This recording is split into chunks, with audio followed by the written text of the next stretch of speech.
I guess, a couple of comments that I have is that I think, and I appreciate the gentleman's questions and opinion, but I happen to have the opposite opinion.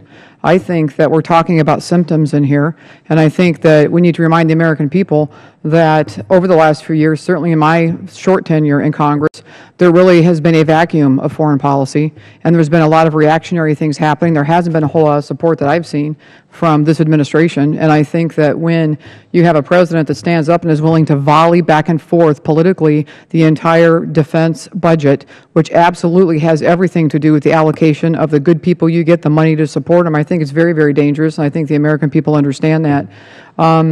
And I do appreciate so much your not being able to talk to us specifically about the troop drawdowns. The things I've seen in the media have been anywhere from 1,000 to 5,000 to 8,000. And I guess I really appreciate your comment where presence equals influence. I just want to make sure that we're talking about, for the record, when there is less presence, there's less influence, there's greater risk. And that counts across the board. So that would count with counterterrorism, train, advise, assist, force protection, and missions. Is that not correct? Isn't that what presence equals influence means?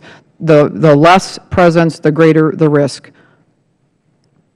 Yeah, I wouldn't argue with that statement, ma'am. And then my other question, General, nobody's really talked about, but I'm concerned because, and some of my other colleagues talked about policy, that you're just implementing the policy that we're sending. Well, again, I think it's not we are sending policy. There's an administration sending policy that many times can't be understood, has created a vacuum for the enemy, and the American people certainly don't understand, as the losses in Iraq, as the presence of Russia right now in Syria, and I think certainly with the Iranian proposal that was signed.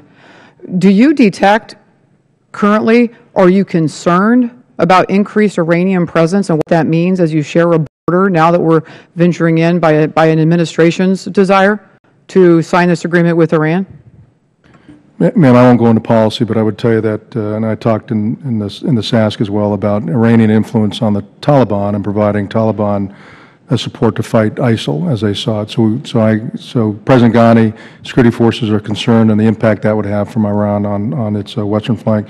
If I could add, though, on not really policy, but as I've gone forward and asked for flexibility for 2015, the administration gave me that flexibility. As I asked for enablers, a bridging strategy, and authorities, I was able to get that as well. So again, I'm very comfortable as I provide options to my senior leadership that they put due diligence and scrutiny on that, and that's what I would expect. I think that's what the American people expect. Sure. And then just a further question on Iran and the forces that you were suggesting, does that take into account a new level of activity with Tehran and Kabul? Maybe not specifically, ma'am. As we looked at that, again, we've seen reports of that. I've talked to that with the Minister of Defense and the impact that would have in Herat, specifically on the west.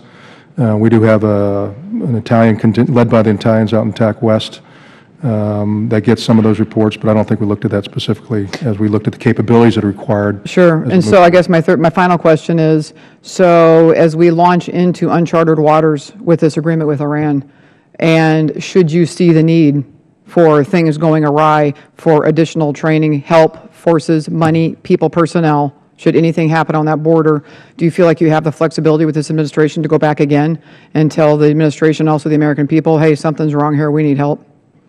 And whether it's on the west, the north, the south, or the east, my job is to provide the best military advice. And if I see issues that I have concerns on force protection or the train advise and assist, I would absolutely raise that to my leadership. Thank you. Thank you, Mr. Chairman. I yield back.